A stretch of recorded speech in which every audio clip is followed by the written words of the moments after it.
Okay, lighting modifiers, part 3. We still have some things to talk about. Feathering, kind of a summary, but it's your turn tonight. What are the things that you're struggling with lighting? Let's make sure that we are tying this all up with a nice bow and giving you some usable information to walk away with. Stay tuned.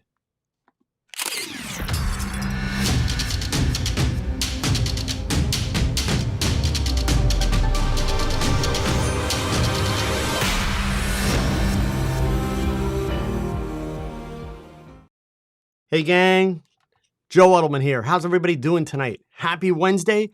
Thank you for tuning in. If you're here live, check in, leave a message in the chat. Let me know that you're here and where you're watching from. If you're not able to type in the chat, it's because you're not subscribed. Come on, why not? Subscribe, leave me a message, say hi. Plus, it's the only way you're going to be able to ask questions. It's a new feature that YouTube's got. And I got to say, it's a pretty good feature. That's fair, right? You subscribe, I'll help you. Anyway, please do that. You're part of a growing community of photographers in over 114 countries that are tuning in to the Last Frame Live and to the TOGCHAT Photography Podcast. Already, we got people here from Moscow, Rugby, England, Switzerland, Minneapolis, Lima, Peru. Pretty freaking cool, right? So we got a lot to cover yet. I know this is round 3 of lighting, and I'm sure 10 to 1, there's probably a couple people that are, ready, like, okay, Joe, move on. But I really think it's worth spending the time.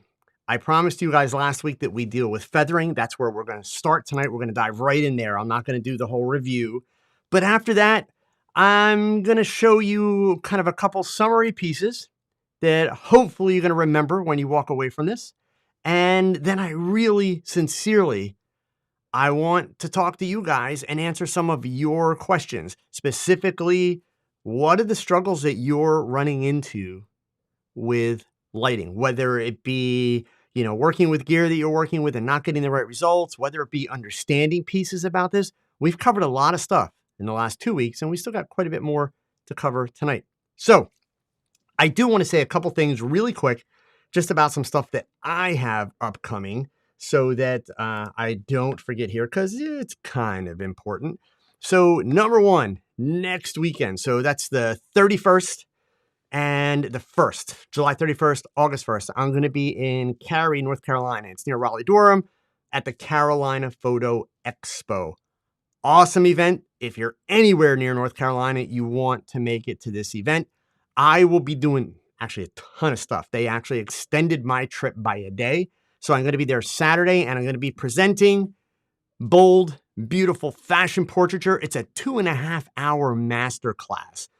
The makeup artist will be live in the room with me. We will be creating shots. It's the full deal, start to finish, how I do it. Then after that presentation, I'll be spending an hour or so in the trade show doing some booth demos for Savage Universal and also for Stella Pro. And then Saturday night, they do this thing called a shootout, which is a ton of fun. They take over a ballroom in the hotel. They set up a couple studio bays, and the speakers come in, and we basically create stuff with the help of the attendees. And then the attendees also get to shoot it. So I know that myself and Jordan Chan will be there for sure. I'm not sure who else is going to be doing the shootout, but it's always a ton of fun. And then Sunday, I'll be there all day, also on the trade show floor doing booth demos, and then doing the shootout Sunday night. So I'm going to do 2 of them. Really looking forward to it. This is a great event. The following week, actually, I guess 2 weeks later, August 14th. And gang, I don't care where you are in the world, pay attention to this one. So this event it does have a live portion. This is the Bedford Camera and Video Photo Expo Live. It's going to happen August 12th, 13th, and 14th. Bedford is in Little Rock, Arkansas. But here's the cool part.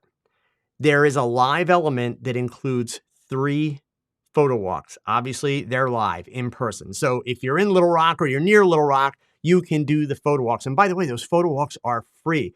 My buddy who I interviewed on TOGCHAT, Robert Trawick, he's leading the first of those on August 12th. So believe me, great opportunity to not only have fun, but to learn a ton of stuff if you are able to go there. But here's the cool part. August 13th and 14th. That's the Friday and the Saturday. There's about a dozen speakers, I think it is, and they're free, all virtual. So you can attend from anywhere in the world. You do have to register. Registration is free. In fact, let me back up here. Let me grab the link for Carolina Photo Expo. These links are in the description below the video, by the way, but I'm going to give them to you live here now in the chat room for those of you that are here. For the Bedford Camera event, these talks will not be recorded. You won't be able to watch them later. So it's an attend when it happens thing. On Friday the 13th, Joel Grimes, the one and only Joel Grimes, is the keynote speaker. And then on Saturday the 14th, that's me doing the keynote at 9:30 a.m. Central Time in the US. Okay. Also, when you register, you're eligible for prizes. And then 2 weeks after that, I'm going to be down in Austin, Texas for a set of workshops that I'm doing at Precision Camera, one of the coolest regional camera stores in the country. It's huge. They have a massive studio, great photo community in Austin. But we're going to be doing 2 days worth of things. On the Friday, August 20th, I'm going to be doing a hands-on workshop. This is not the talk that some of you may have seen me do online. This is a hands-on workshop about understanding creativity to improve your photography. And you will be shooting and you will be creating. And then Saturday afternoon, whoops, let me click that again. Saturday afternoon, there it is, bold and beautiful fashion portraits. What's cool about this workshop is, yes, I'm going to do all my demos. I'm going to teach the stuff that I teach, but then this is a small group workshop. And that means each attendee at the workshop will work with the model and work with the makeup artist, with me as your assistant / mentor to create your own fashion and beauty portrait that only you will shoot. So you will leave the event with exclusive images that no one else has from the day. So really, really cool event. Looking forward to that. Every time I've been down to Precision, great group of people, great town. Austin's a ton of fun. So I hope to see some of you as I make the rounds for some of these events. All right. So back to lighting. Now, somebody left a comment. It's okay. Don't worry. I'm not going to rant about comments. But somebody left a comment on last week's video asking about feathering and made me realize that maybe I have not been clear about something. And the person made the comment that I know you're not a fan of feathering. And as soon as I read that, I realized, oops, I apparently have not been clear. Feathering. So I'm asking you to please listen closely, okay? Feathering is a very important, very common, very useful, very practical lighting technique. I've done feathering with light and light modifiers pretty much my entire career. And it's actually based, it's a technique that's based in really, really simple physics, which we're going to get to, okay? But just so you know, I have indeed kind of ranted about feathering in videos recently. The reason being, number one, and I'm not naming names, gang. I'm basically asking you folks to, instead of just watching a video and being entertained, actually own your own responsibility for learning. So when you see something in a video, understand a couple of things. Obviously, the photographer in the video that did it, it worked for them. Now, what none of the YouTubers are showing you is how much post-production they did.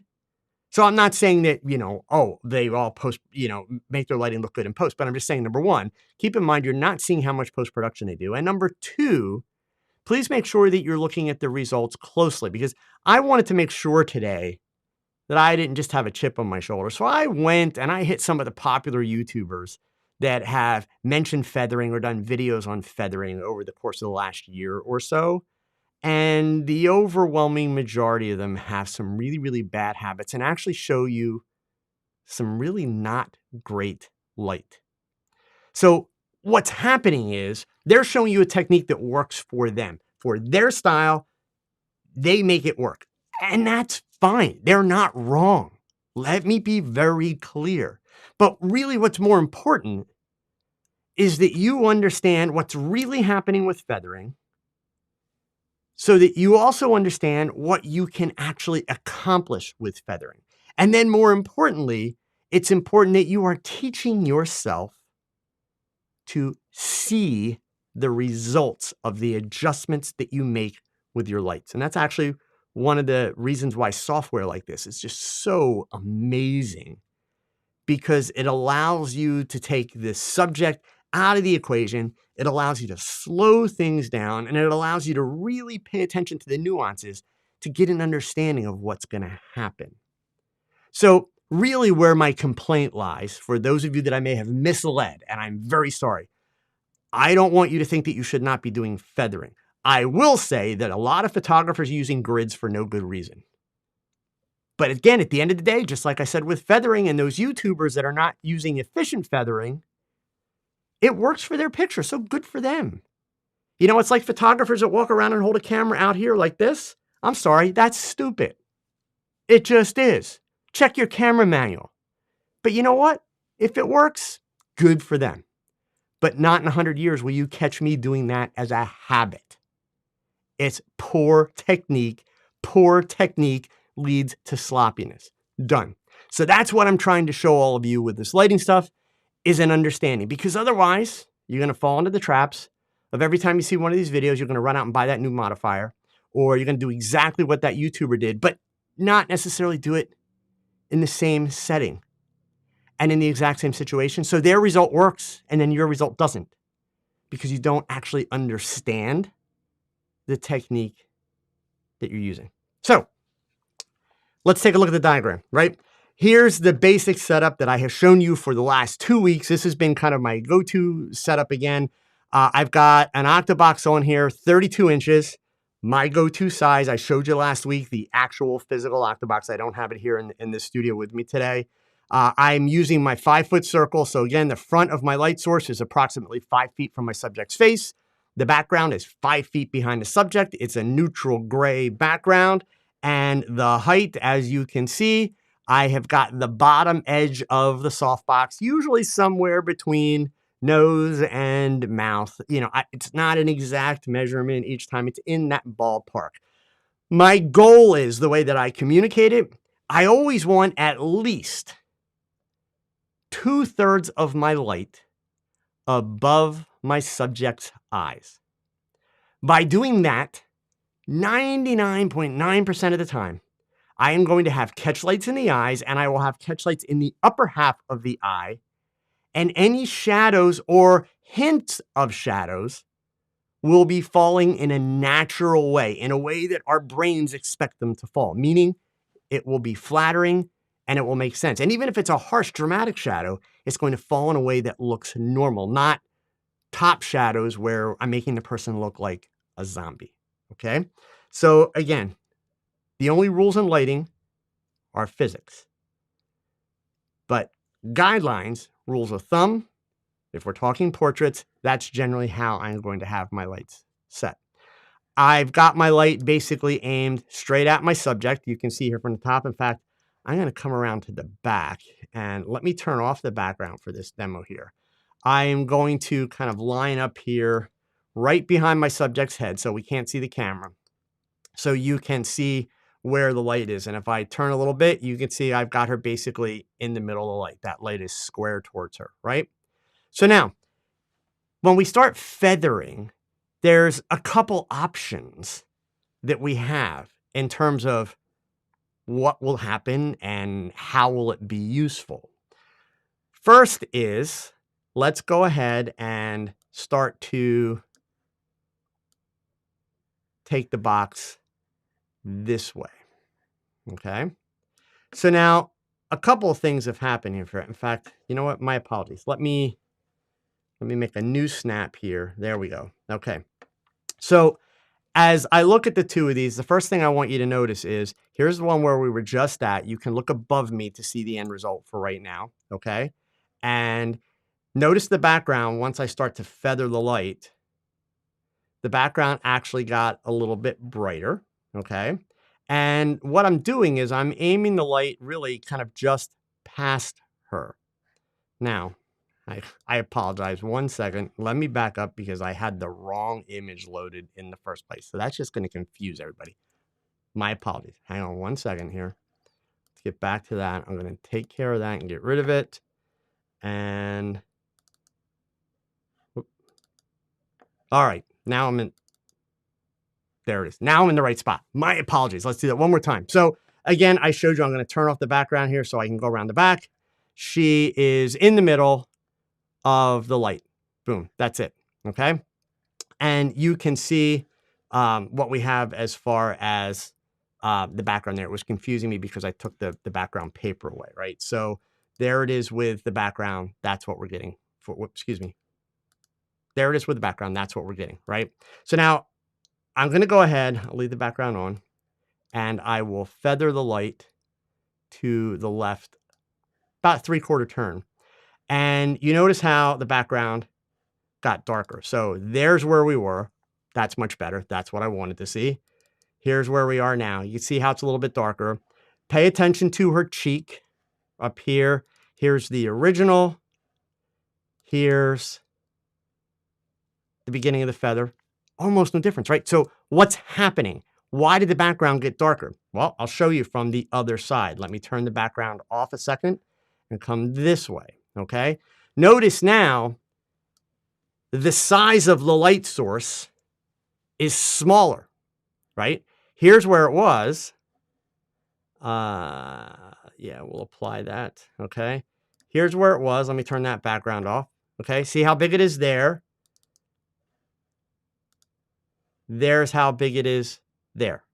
So that's what's making the background smaller, but it's only about 1/4 turn. So it hasn't made a dramatic impact on her face. So let's go even further yet. I'm going to go and turn it out even more. And now if I do a snapshot here, what you're going to notice, and I'm going to have you look up above me first, okay? I have lost a little bit of light. So all I did was adjust the angle of the light. There's where we were a minute ago. You see how bright she is.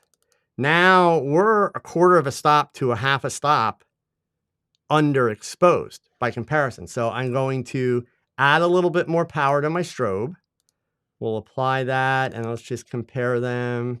I still need to add a little bit more power to get them kind of evened up here.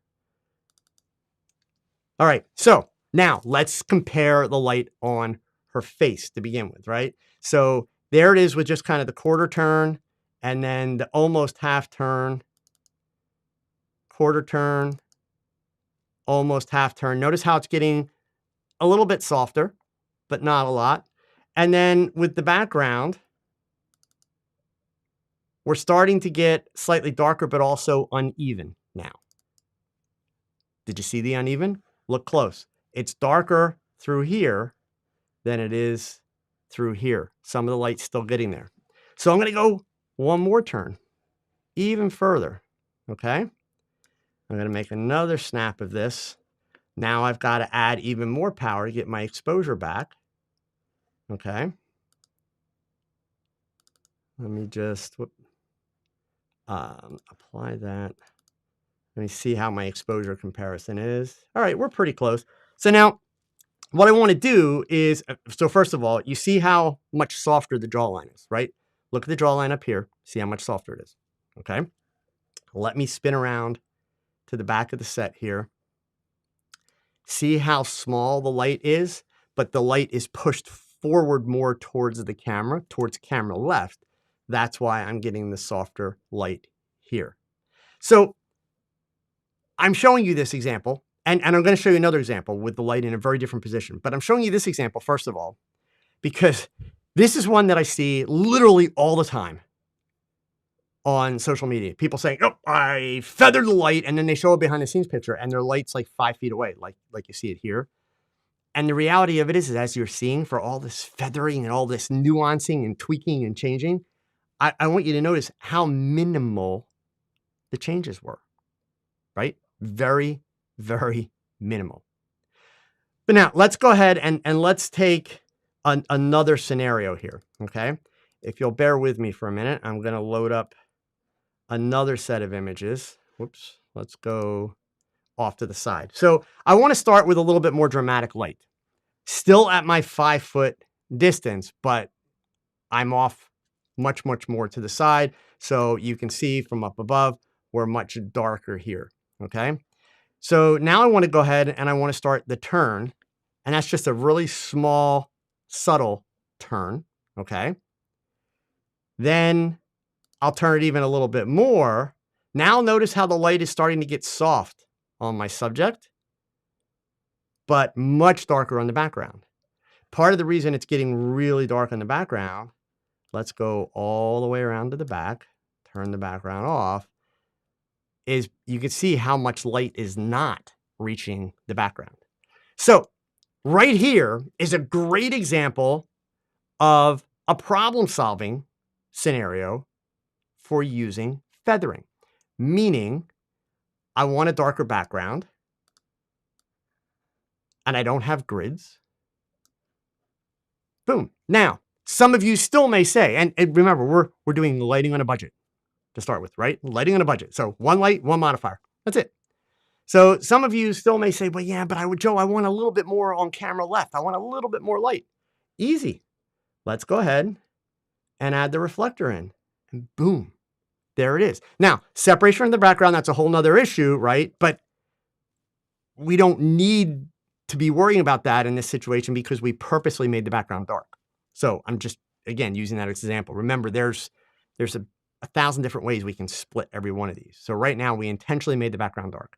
So, but if we want a little bit more fill, I'm going to turn it off and then turn it back on again. Okay. And I can even bring it closer. Let me unlock that just to get, whoops, I want to keep it right out of frame. And I want to bring it forward a little bit more. Okay. And I'm also going to, so again, we can make the light nice and soft. So we're feathering, but we're using one light, one modifier, one reflector. Super, super simple. Now, that's one way you can feather. So I've talked about this in the past. I'll explain it now. Back in the day, where we did a lot of feathering, especially before we had softboxes, when we were literally using big tungsten bulbs and round silver reflectors, you know, like those clamp lights, the shop lights that you get at like Home Depot and Lowe's. Well, it used to be you got a photography version of those that looked almost exactly like them, and it was made exactly the same way, except it had paint on it. And you bought them from a company called Smith Victor. Some of you old timers will remember Smith Victor clamp lights, right? And if you were doing okay, and if you really knew your stuff, you would unscrew the clamp, take the clamp off, and you would buy an adapter that would allow you to actually set it right down on top of a light stand instead of having a clamp, because the clamps tended to somewhat fall off. Okay?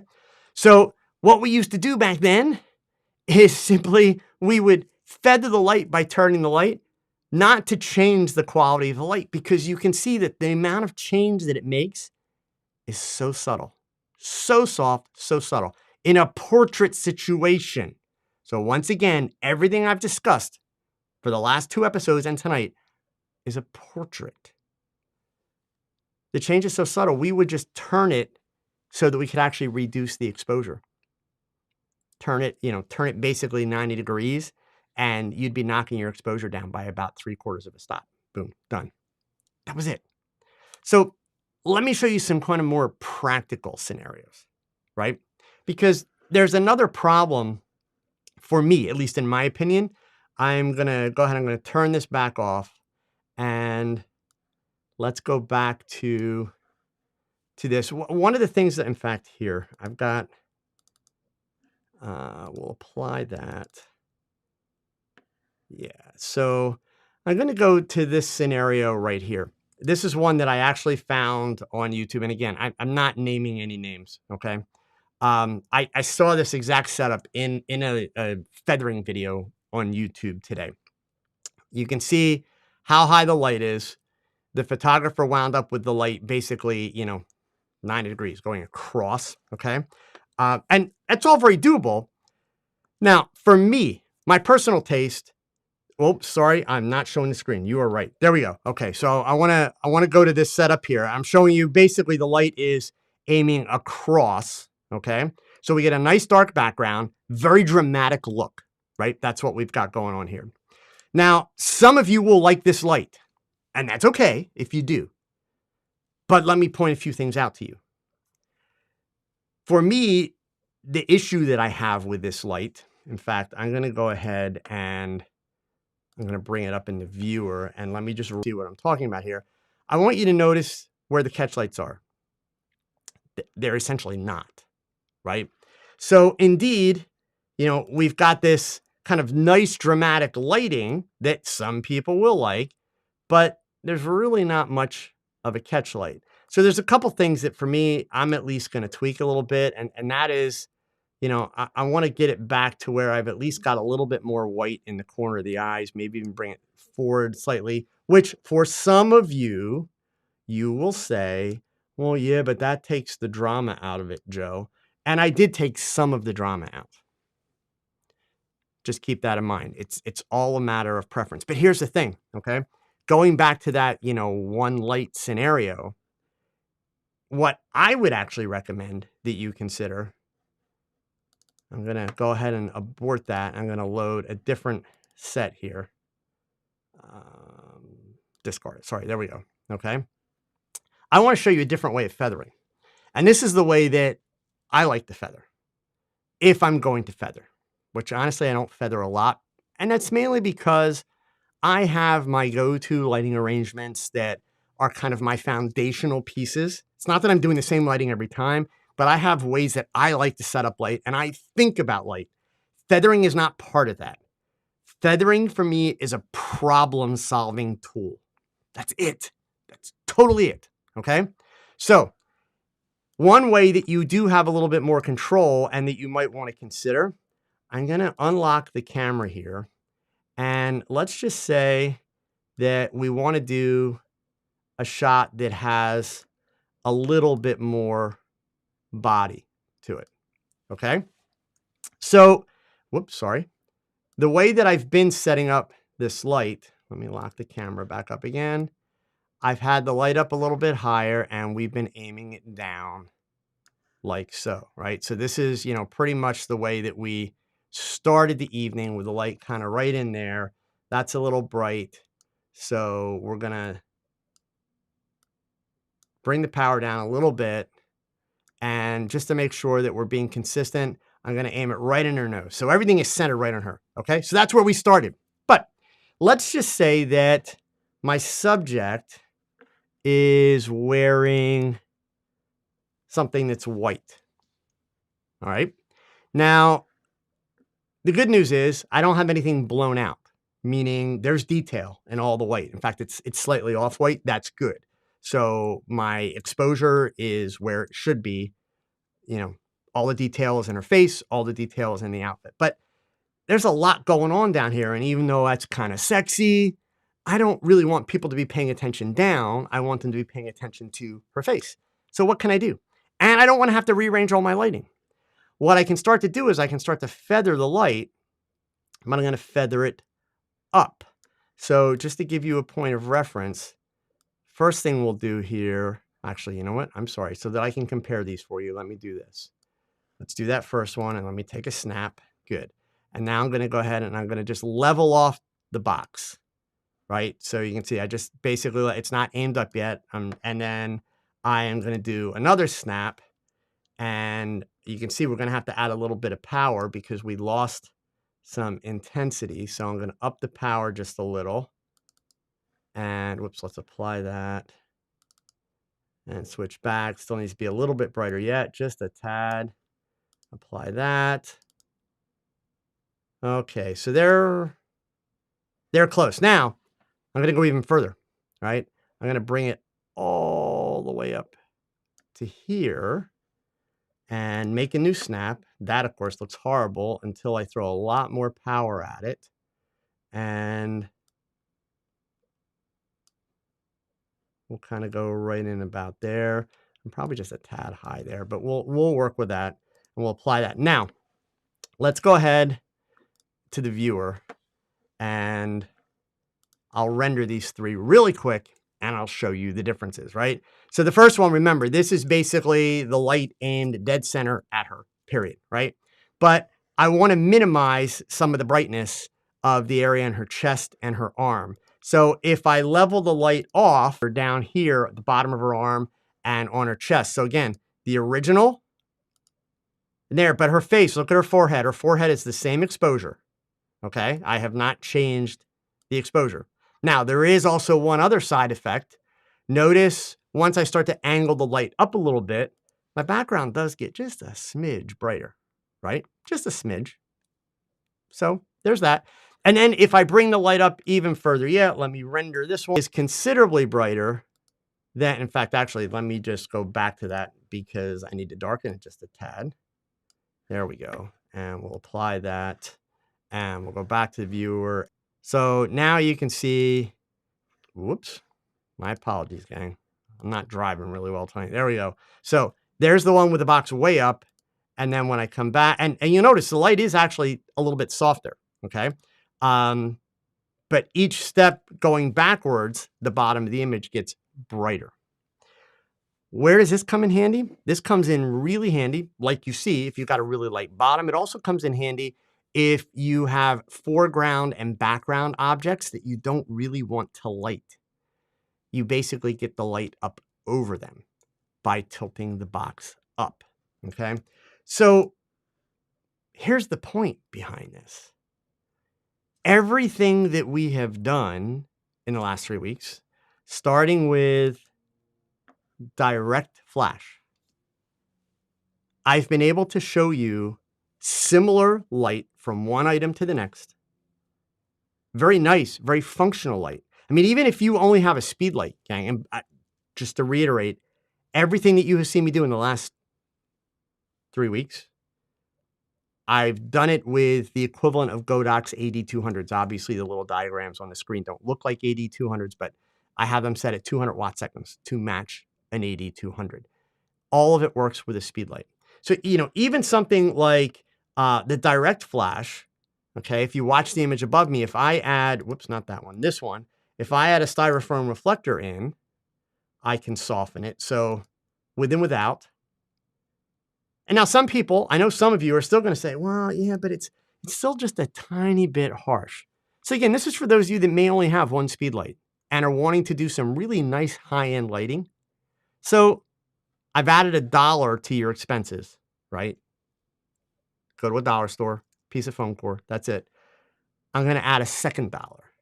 I'm going to drop that one underneath, right? So now, no reflectors, side reflector, bottom reflector. There you go. And so let me make a new snap of that. All right. We're going to go, in fact, we probably need to knock it down just like one notch there. Let's go back to the viewer and let me grab direct flash, the very first one that I did. That's right there. And then this last one that I did, which has the 2 reflectors. And you could see how direct flash on the left, sorry, let's re-render that.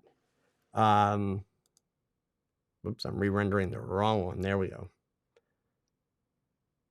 Okay, let's render that. Oh, excuse me, on the left is direct flash. Let me go to the right and we soften those hard lines. We bring in some detail on the neck and in the collar just by using 2 pieces of foam board. That's it.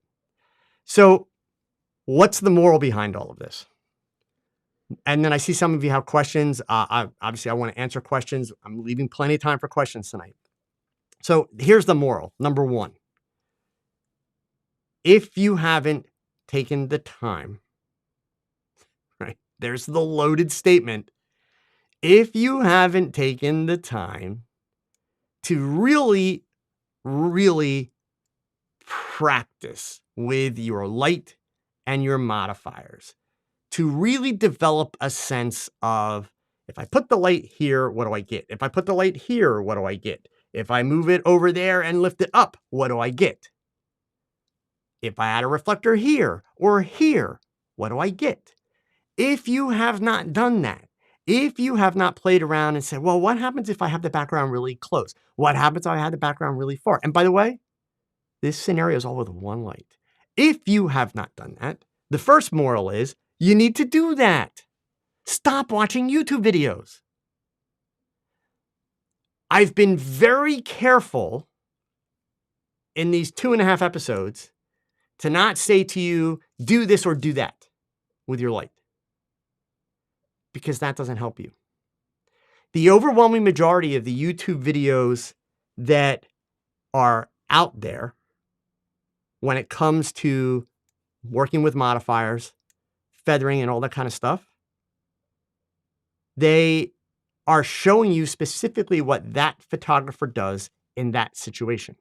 So that photographer's not wrong, but they're not taking you beyond that.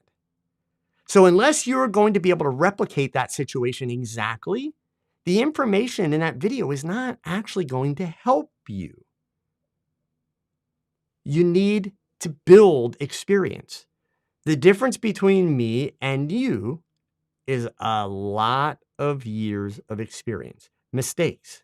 Tons and tons of mistakes. So I can walk into a situation, I can pick up a light, regardless of whether I have 6 modifiers or 1 modifier, and I can figure out how to get decent light in that situation. Because that is as a photographer, that's my job. It's experience. The way that you can decrease the amount of time your learning curve is going to take, the way that you can improve your lighting abilities quicker, is actually to stop watching all of these YouTube videos and simply put somebody in front of your camera or get a mannequin. Somebody pointed out to me that apparently the Amazon link that I was using for the mannequin, by the way, the reseller changed that link to a male mannequin. I've changed the link. So if you're looking for a mannequin and you want the same mannequin that I have, her name is Lola, the link that's underneath this video does go to the female version. It goes to Lola, okay? But, practice and experiment, period.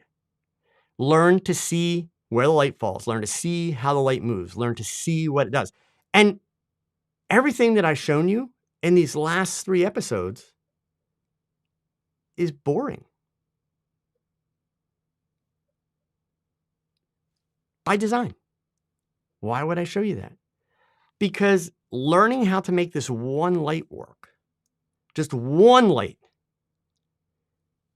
will make it 50 times easier for you when you add a second light and then a third light.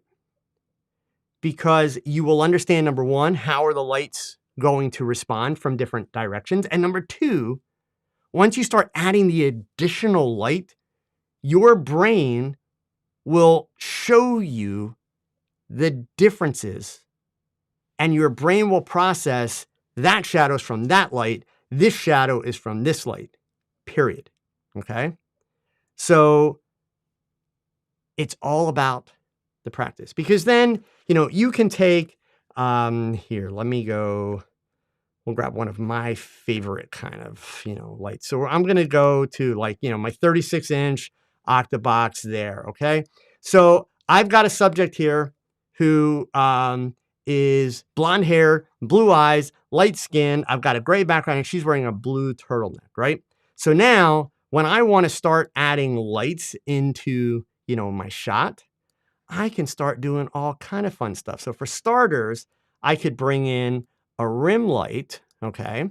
And obviously I'm going to pull the power way down here, right? And that's just a subtle accent, okay? So, nothing exciting yet. But now, of course, sorry, I'm not showing you the screen.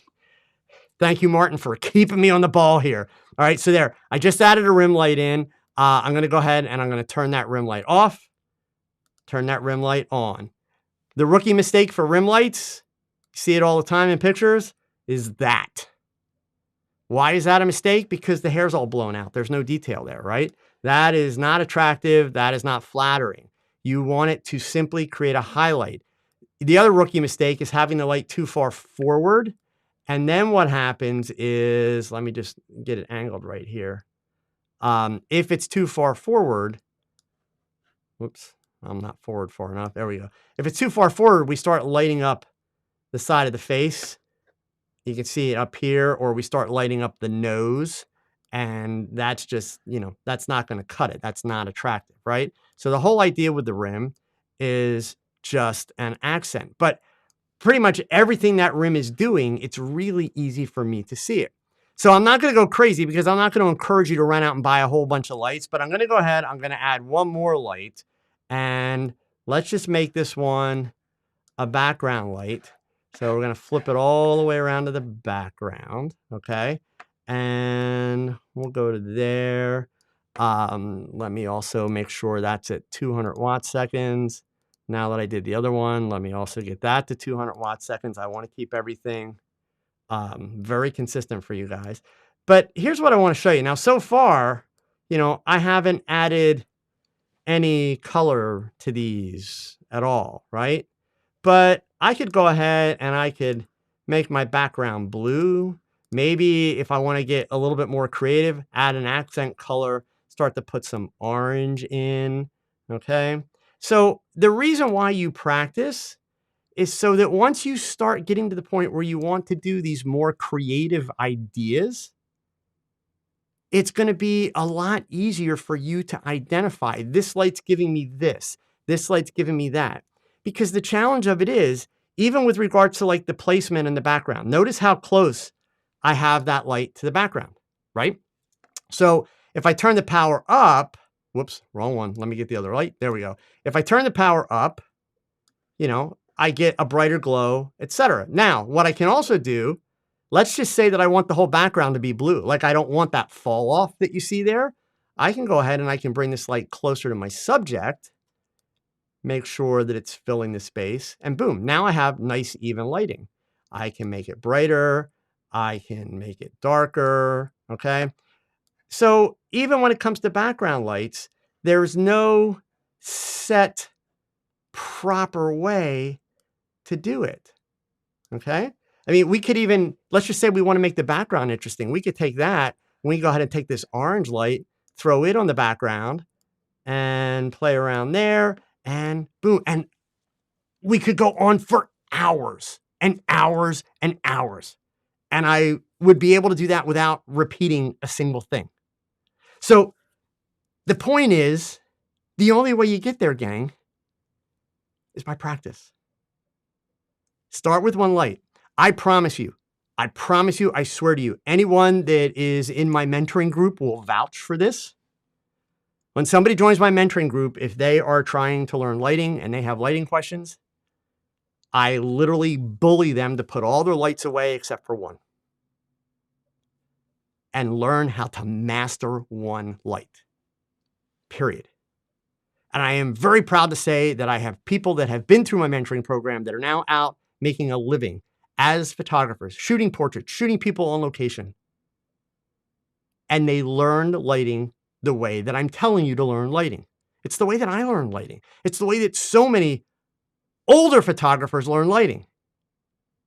And in our day, it was simply a matter of necessity. We didn't have the money to have a whole bunch of lights. And we didn't have all these cool, crazy modifiers, which, as I explained to you, I'm not trying to make the manufacturers be the bad guys, but they have to keep coming out with new whiz-bang looks in order to keep selling stuff because people don't need all those modifiers. K-Fly, you know what? If you don't really like what's going on here, see ya. It's been nice knowing you, okay? I have no use for people like you. So it's a matter, gang, of put in the time, put in the practice. And believe me, if you think that I'm bullying you like K-Fly apparently did, you're right, I am bullying you, okay? I'm on the other side of where you want to be. I have, oh, Hector, there's a great question. Hector, tons, man, tons. So back in the day, practice costs money, Hector. So what did we do? Simple. The gold standard was to be able to shoot a roll of Kodachrome or Ektachrome and do color. But that was too expensive for a teenager. I got my first umbrella modifier and a Vivitar 283 Speedlight when I was 16 years old. So how did I practice? And I can tell you for a fact, I practiced. black and white film. We used to buy film in 100-foot rolls. Literally, it was a spool of 100 feet, of 35 millimeter film. And you had a daylight film loader that you would basically be able to reload cartridges. You load up a 36 exposure roll of film, and we practiced. Now, I didn't practice on a mannequin because we couldn't get mannequins cheap. There was no Amazon. So we practiced on people. I practiced on my friends that lived down the street, like a lot. And those pictures, I'm not going to lie, they were horrible. They were absolutely horrible. And it was actually good that they were. Because the fact that they were horrible, I wasn't patting myself on the back like, oh my God, you're amazing. I was paying more attention. I was really working to figure out, how do I make it not horrible? What's the light doing? What's going on? And that was before I even heard of things called the inverse square law. That's before I actually even had all of the informational tools to know what I needed to do. It's just a matter of putting in the experience. So if that's bullying, which some people apparently feel it is, then I'm guilty. I'll keep bullying. Because the fact of the matter is, you're not going to find a photographer who has any degree of success, any degree of legitimate experience, who has not put in the practice. You're just not. Okay. So a couple of questions that are in here. I want to make sure that I can get all of those. And would you recommend SAL for a beginner who could buy some more gear for that money? Oh, Ben, what I recommend. Okay, I'm like, what is SAL? So, Set.a.light 3D, if that's what you're talking about. Honestly, Ben, you know what I would do is this, okay? And again, I don't make any money off of Set.a.light 3D. I'm not sponsored by them. I have communicated with them. I consider the gentleman who owns it to be a friend, but that's it.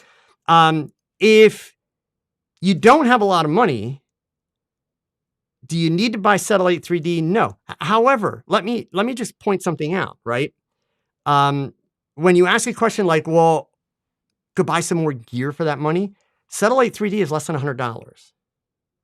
So I don't know what gear you're going to buy for less than $100 that's going to make a big difference, substantial difference in your lighting. But to be fair, if you're asking me, would I rather see you pick up a camera, turn on a light, and practice, or would I rather see you buy software and learn it that way? Hands down, 100% of the time, I'd rather see you pick up a camera and practice. This software that I've been using is amazing. I mean, you guys see the results, and I've explained, in case you didn't, Martin, it's not a mannequin head, it's a mannequin head to toe, Martin. It's in the description below the video. This software, it is amazing. And the lighting arrangements that I have done in this software, including the exposure settings. If I were to walk into my studio and set things up with the exact same measurements at the same ISO, same apertures, etc., I would get the same exposure. This software is amazingly accurate. But hands down, if it comes down to actually shooting images or working the software, you can't become a photographer sitting in front of a computer, folks. Please understand that. If you're spending more hours each week watching YouTube, including watching me, how many people on YouTube for, these bozos like KL there, or K-Fly, whatever it was, okay? How many people on YouTube are telling you don't watch them? Don't watch their videos. How many people are willing? So I guess, I'm a bully for that. Cool. I'll be a bully. All right. If you're spending more time watching me, you're not learning photography. You're just not. Even if you're more knowledgeable because you've listened to me or watched 6 other videos, you're not learning how to take pictures. You have to do it. It's no different than, a musician playing a violin. You can watch all the YouTube videos that you want about how to play a violin, but until you pick up that violin and practice and learn to finesse that bow and everything else, you're not going to be able to play a violin. Photography is no different, gang. It's no different. You got to pick up the camera. So, Ben, that was a long answer, but yeah, hands down, if you have to make a choice, shoot. But notice I didn't say if you have to make a choice, buy more gear and don't use the software. It's not about the gear. Robert, a lot of people, it's interesting. Robert says here, are people afraid of experimenting? I don't think people are so much afraid of experimenting because, granted, there are people that are afraid of experimenting because they're afraid of failure. So let's face it, there's a right time and a wrong time to experiment. Honestly, Robert, I hate to say it, but a lot of people are just a little bit lazy, not gonna lie. So, Ben saw Set.a.light 3D pretty early when I just got started getting into photography. I thought it'd make a great learning tool when I'm not actively shooting, but then I thought I need some real lights. So Ben, I agree with everything that you wrote except for one letter. One letter, literally, okay? It's the very last letter. Take off the S. You only need one light to learn lighting. Master one light. And just like you guys saw how fast I created a really colorful background and, all that kind of stuff like you're seeing there. Master one light, you'll be able to do that other cool stuff in no time. It becomes super, super easy.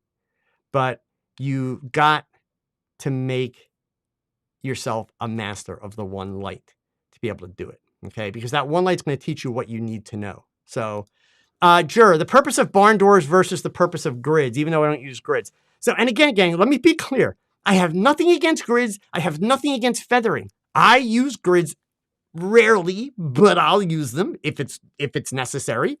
Same with feathering.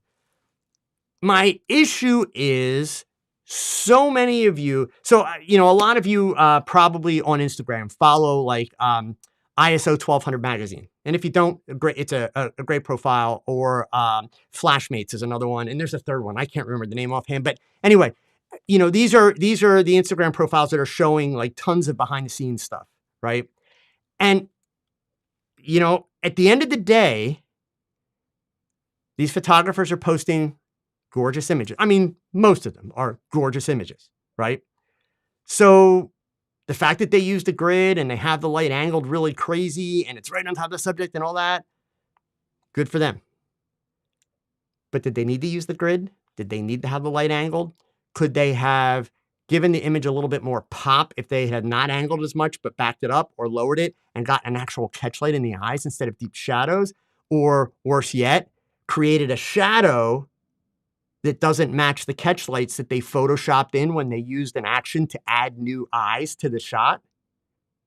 Well, yeah, it would have been a better image.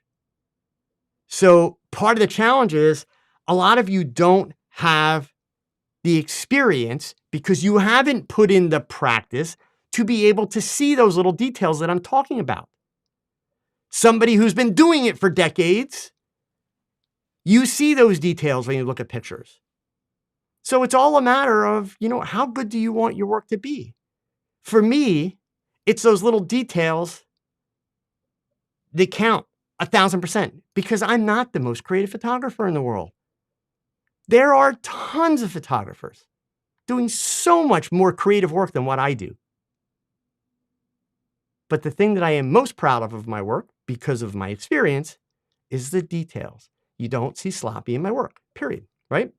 So sure, back to the barn doors versus grids. Barn doors are basically to stop light from flaring or spreading, right? They retard it. So a barn door is basically like a big singular grid, if you will, right? Grids are narrowing the light even further, but they're doing it at a much more smaller level, okay? They both serve a purpose. It's not about choosing one to the other, right? Remember, should you be using grids all the time? Never. Should you be using barn doors all the time? Never. Should you be feathering all the time? Never. Should you have your light at 5 feet away and 2/3 above the subject's head? All the time? Never. There's no all the time. There's no one solution. It all depends on what you're trying to accomplish in any given shot and the situation that you're working in. Otherwise, you're just doing really boring work. And who wants to do boring work? You can't keep doing the same stuff all the time. There's no one size fits all. You Sony users, I'm going to get in trouble, but what the hell? You Sony users should know this, right? I mean, you buy a Sony camera, you got to have one camera to shoot sports, one camera to shoot portraits. Hey, right? There's no one thing that does it all. It's a joke, gang. Before, I get another K-fly going at me here, it's a joke. But the fact is, there's no one piece of gear that does it all. So, ultimately, you're going to have both if you can afford both. But initially, I would hope over the last 2 weeks, I've shown you guys that you don't actually need the barn doors or the grids to really get good at lighting, right? There are situations that you may walk into where they will help you, yes. But I showed you with the grids last week, could I create the same light with them as I did without them? And the answer was yes, I did. So do I need a grid? No, I don't need a grid, right? Keep that in mind, okay? So let's see, going back here. Lawrence, in the software, the phone core reflector just hangs in space. Do the bulldog clip type things that screw onto the top of a basic stand have a particular name? Who supplies them? Bulldog clip type things. Not sure exactly what you're talking about there, but I will tell you this, Lawrence, there's a lot of different, you can get reflector holders to hold the phone core. Go back through my channel, Lawrence. I have a video about making your own for that. Here, let me see here. YouTube, Joe Edelman. Let's do reflector. Whoops, it would help if I could spell right. Okay. Reflector. DIY reflector holder. So I will copy the link here. I will put that in the it's in the chat for you there, Lawrence. Okay. Yeah, you could use, you can use super clamps. Honestly, I wouldn't use the super clamps for the phone core. They'll work, but the challenge with the super clamps are, in all likelihood, you're going to wind up really dinging the, the phone core. And by the way, here's another one. Let me just switch back. I have this other video about, in this video, I didn't want to start the video. I had this other video about photo grip gear and photo clamps. So check that one out too, Lawrence. Okay. See, when it comes to portrait work, guys, I may not still be making tutorials, but I've made the tutorials that you need. The information's in there. You just got to go and find it. Okay. All right. So let's see here. Scrolling on up. Let's see. M. Then it can be done with an umbrella. Making the background dark, same way that you did now. Yeah, and I showed you in the first week that you can make the background dark with an umbrella. Okay. It's easier to do it with other modifiers, but can you do it? Sure. Okay. I am not even going to try and pronounce this name because it's Russian. I apologize. I don't know what the English version of that is, but the question is, why pronounced jawlines are considered a good result? You're Russian. You're Eastern European. In the rest of the world, we love those jawlines, right?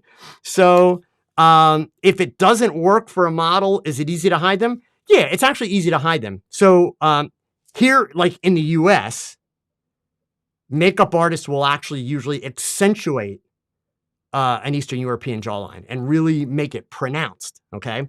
Now, you do have to be careful depending on the subject and depending on just how broad that jawline is. My goodness, thank you guys for the super chats. Darren, Eric, thank you so much, man. I really, really appreciate it, okay? Going back to the jawline question, if you get a person with a really kind of square, solid jawline and a solid chin, you're probably not going to want to photograph them straight on, and you're probably not going to want to photograph up at that jawline. But certainly going with more dramatic lighting that's giving you a little bit more shadow, doing a little bit of a quarter turn to the face, or if you need to shoot straight on, if it's a woman and if it's not for business purposes, having them push the chin forward, which actually makes it more dramatic, but then drop the chin ever so slightly, is going to start to take off some of the squareness of the jawline, and it's going to give it a little bit more of a point. If you're ever photographing somebody without that big pronounced jawline and you drop the chin like that, you turn them into an alien face, right? So you need to be careful in that sense, okay? Here's a great question. And William, I don't mean to, I'm not trying to pick on you. I use V-flats. I love them. But what is my thought on their usage? Well, William, what is a V-flat? It's a reflector or a flag. The white side is a reflector. The black side is a flag. V-flats are not inexpensive. I know Tuvey Lemberg. He's the guy that creates them. He owns the company. I love him. He's a great guy. I've done work with him at trade shows, Imaging USA. I presented in his booth. But V-flats aren't cheap. So if you're not great at lighting and you don't know how to use lighting, and you're thinking, oh, buy a V-flat and it'll make my lighting better. No, that's the dumbest reason in the world to buy a V-flat. Any modifier that you're going to get, if you don't really understand exactly what it's doing for you, because for me, the greatest reason to have V-flats, I have 4 of them. 4 of the V-flat flats from Tuvey. I have 4, okay?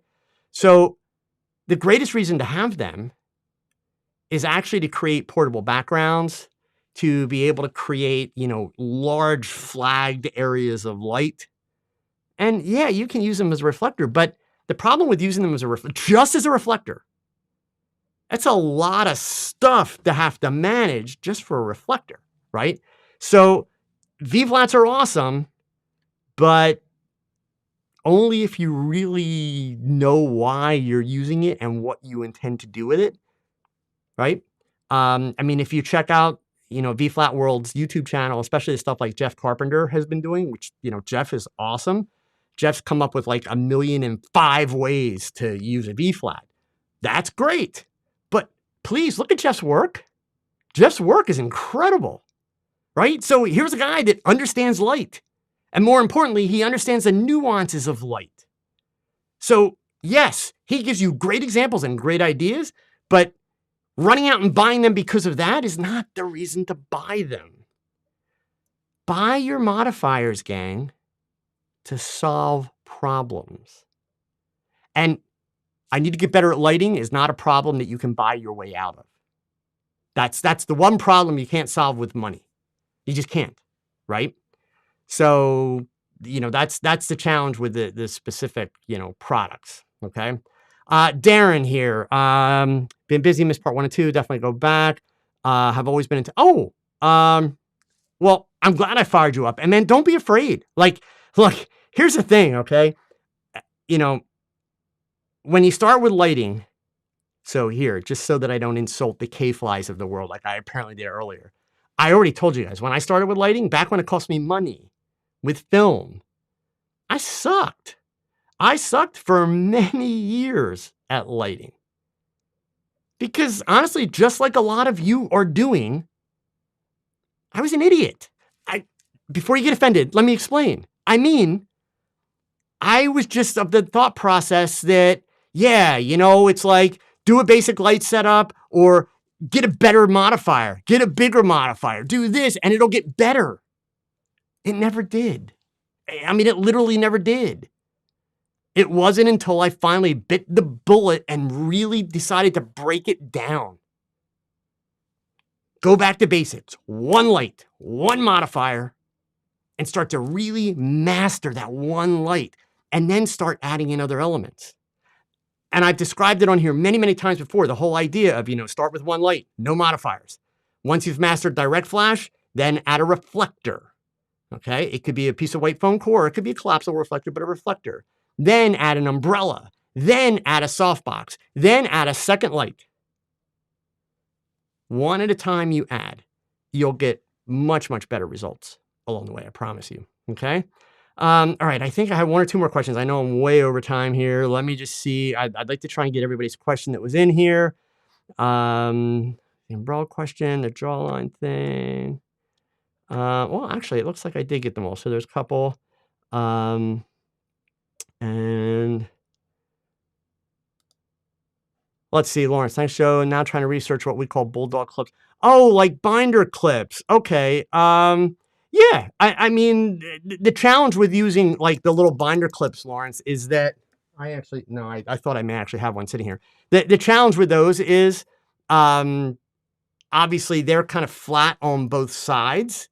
So the top of your light stand is going to be round. So you may not be able to get things situated, very easily, but in a pinch on a budget, sure. I mean, guys, if you're using foam core and you're on a budget, you could use a piece of tape to hold the piece of foam core on the top of the stand. It's not like they're super heavy, right?